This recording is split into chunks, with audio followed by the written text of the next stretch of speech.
Hi, my name is Lindsay. I work at Georgina Public Library, and I'm doing a series of kind of video blogs, I guess, on good reads or things to read when you run out of something to read that are available on our online e-resources. And today I'm going to do a little segment that I'm calling the Canucks. So Canadian writers. And everybody's probably groaning. I have a co-worker who says putting a Canadian sticker on a book is the kiss of death. Why? Probably because we had to read a lot of Canadian authors, CanLit studies in grade 9 or something, and they were bleak and maybe a bit judgmental or lecturing, I don't know, but there are a lot of really great Canadian authors, and you're missing a lot if you just skip by it because it has a Canadian sticker. So some of the most popular authors right now, like Louise Penny, who writes the Inspector Gamache mystery series, is hugely popular, and she's Canadian. Linwood Barclay, who writes a lot of, again, suspense, thrillers, mystery, very popular. I do have a couple of his older books here, and it's interesting because his older stuff is funny. So if you're looking for a funny mystery, you couldn't go wrong with Linwood Barclay, good Canadian author. I have to admit that the Canadian authors tend to be maybe sometimes a little more of a downer than up, like funny Linwood Barclay, but they are really good writers, maybe a little more literary in that they delve into the character and the way characters think and evoke place. So if you like that kind of book, you'd actually really like Canadian authors. So I just thought, I have a row here of Canadian authors, so I thought I'd just sort of go through them and discuss these authors that I have here. So this is Richard Wright. I'm doing the thing you should never do here. Cleric Alan is a great read. It's just a very entertaining story, a really interesting character. He's from St. Catharines. Alice Munro, of course, won the Nobel Prize for Literature. Her expertise is short stories, and a lot of people don't really read short stories, but it is a good way. It's a brilliant way to see a fine writer, because you only have a few pages and you write this complete novel really in a few pages, and she's an expert at it. Interesting, quirky characters, but really fun to read about places that you recognize. Mary Lawson's an interesting one. I love her book. She only wrote 3. She's now living in England. But this one takes place up north of Sudbury, and it's just, they're a little like, oh, because the characters, you just get into the characters so much, but as life happens, so that's what these are like. Barbara Gowdy is an interesting writer. This particular book, The White Bone, is quite interesting. It's written from the perspective of elephants in Africa. It's quite heartbreaking though, so I wouldn't recommend her right now. Guy van der Hege writes historical fiction in a very vivid way. So he's highly recommended for that kind of little unknown bits of history. Good one. Jane Urquhart I really like, Canadian author. This was the first one I read. I think one of her first ones, if not the first one that sort of became famous, called Away.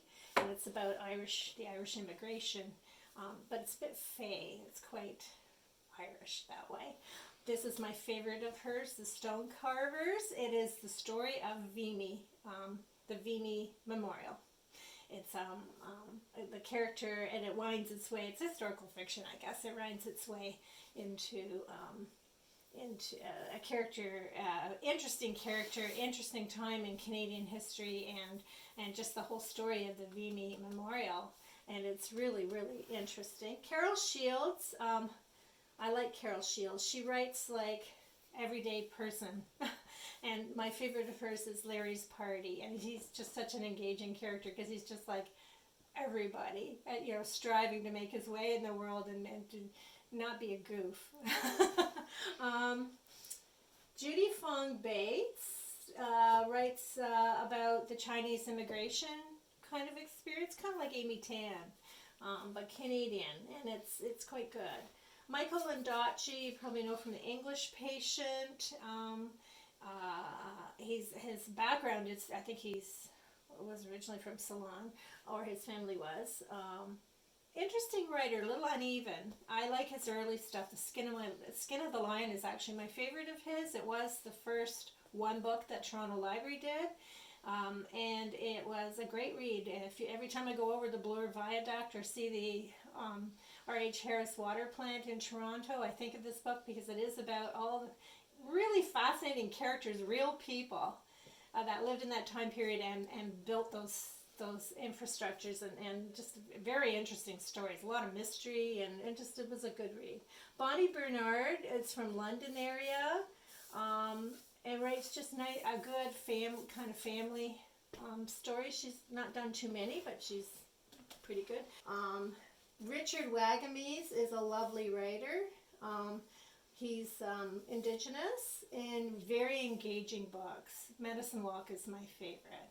Joseph Boyden, a bit of controversy about Joseph Boyden lately because he sort of put himself out there as an Indigenous, as a representative of the Indigenous community, which they didn't feel he was, but he's such a brilliant writer.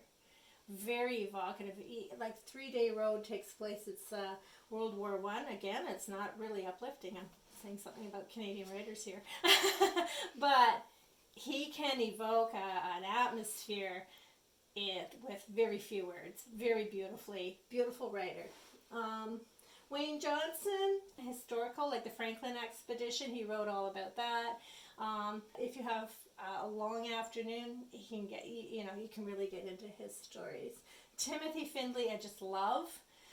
Lots of books, all different kind.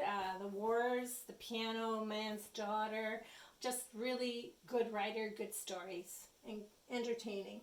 Rohinton Mysteries, an Indian writer who's considered Canadian, such a long journey, and writes about India, and really brings that place to life. Very good writer. And this is probably one of my favorites, actually. And The Birds Rain Down. Small little book. Jacqueline Saucier hasn't written a whole lot. I think writes mostly poetry. Everybody I've recommended this book to just loves it. If you read no other Canadian book, read this.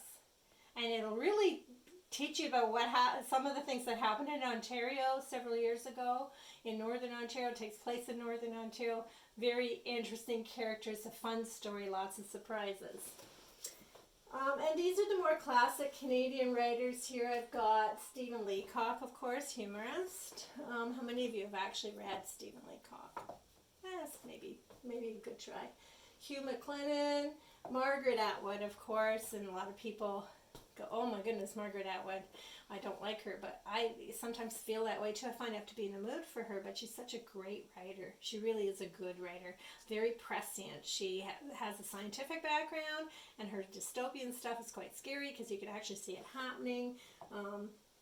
Obviously, The Handmaid's Tale, which is this edition, is probably when it first came out. One of those ones I hung on to. 1985. Reissued, hot new title, right? Margaret Atwood. Alias Grace, The Blind Assassin. Those are very engaging books. So I have lots of Margaret Atwood, some Laurie Callahan. Life of Pi. Interesting book. It's almost like two books. The first part and the second part are very different. Some people love it, some people hate it. I'm trying to think of any others up here, Canadian. Anyway, just because it has a Canadian sticker, I wouldn't necessarily just write them off because of that. They do tend to be a little more serious, sometimes a little more psychological, but good stories, brilliant writers. Okay, hold it. I just thought of some great books, recent books, that just happen to be written by Canadian authors that I would love to recommend. So I am going to do a part 2. So wait for that. In the meantime, here is the list of books and authors that I mentioned as promised.